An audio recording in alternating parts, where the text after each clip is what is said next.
नमस्कार प्रिय ग्राहकों, मरीन ऑप्टिमाइजेशन कंसल्टेंसी इनसाइट में आपका स्वागत है। मेरा नाम मिचिल है और आज हम साथ में देखेंगे कि माप और सैंपलिंग की प्रक्रियाएं कैसे होती हैं। आइए गेजिंग प्रक्रियाओं से शुरू करते हैं। सबसे पहले हमें जहाज पर चढ़ना होगा। यदि संभव हो तो जहाज का ड्राफ्ट, ट्रिम और लिस्ट देखें और रिकॉर्ड करें। जहां लागू हो, जहाज की ट्रिम और लिस्ट टेबल्स से निर्धारित अनुसार ट्रिम और लिस्ट मात्रा में सुधार करें। प्रत्येक टैंक के गेजिंग पॉइंट का स्थान रिकॉर्ड करें और यह भी बताएं कि गणनाओं में उपयोग की जाने वाली माप मैनुअल या स्वचालित विधियों से प्राप्त की गई हैं या नहीं। संबंधित जहाज के टैंकों की संदर्भ ऊंचाइयां जो टैंक कैलिब्रेशन टेबल्स में दी गई हैं, उन्हें रिकॉर्ड करें। यदि स्वचालित लेवल गेज का उपयोग किया जाना है तो वास्तविक संग्रहित स्थिति रीडिंग्स को रिकॉर्ड करें।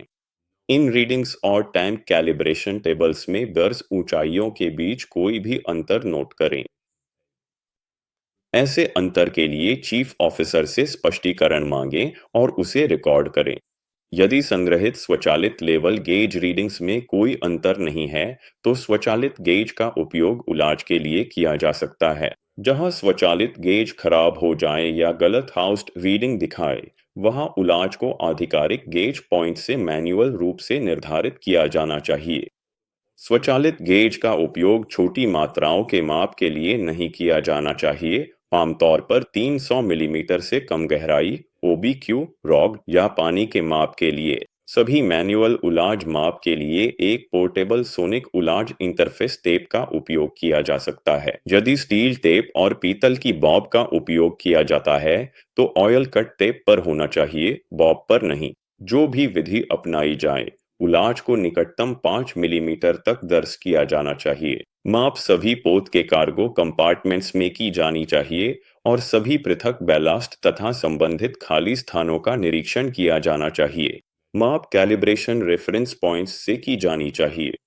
हालांकि आरओबी, ओबीक्यू, पानी और छोटी मात्राओं के माप के लिए यह आवश्यक हो सकता है कि अन्य बिंदुओं से माप लिया जाए ताकि टैंक का तल पूरी तरह से ढका हुआ है।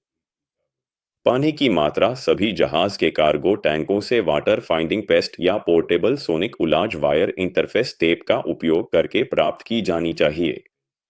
मापी गई संदर्भ ऊंचाइयों की तुलना कैलिब्रेटेड संदर्भ ऊंचाइयों से करें ताकि यह सुनिश्चित किया जा सके कि टैंक के तल तक पहुंचा गया है। शून्य साउंडिंग्स के नीचे की मात्राओं का निर्धारण करें, जिन्हें पोत के कैलिब्रेशन टेबल्स से नहीं मापा जा सकता। यदि पोत में कोई ट्रिम है, तो टैंकों के एकदम किनारों पर फ्री वाटर के लिए मापना आवश्यक होगा। पोत के ट्रिम के अनुसार वेज फॉर्मूला द्वारा फ्री वाटर वॉल्यूम्स की गणना करना आवश्यक हो सकता है। ब्लैक ऑयल उत्पादों को ध्यान देना होगा। इनमें तापमान, घनत्व, चिपचिपाहट, तलछट का प्रभाव हो सकता है। पानी डिटेक्शन पेस्ट पर हल्के लुब्रिकेटिंग ऑयल परत लगाने से स्पष्ट कट मिल सकती है।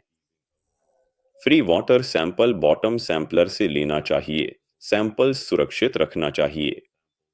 सब्सक्राइब करें, हमारे चैनल की मेंबरशिप्स में शामिल हों। सफलता की राह पर ले जाती है। फिर मिलेंगे। अलविदा।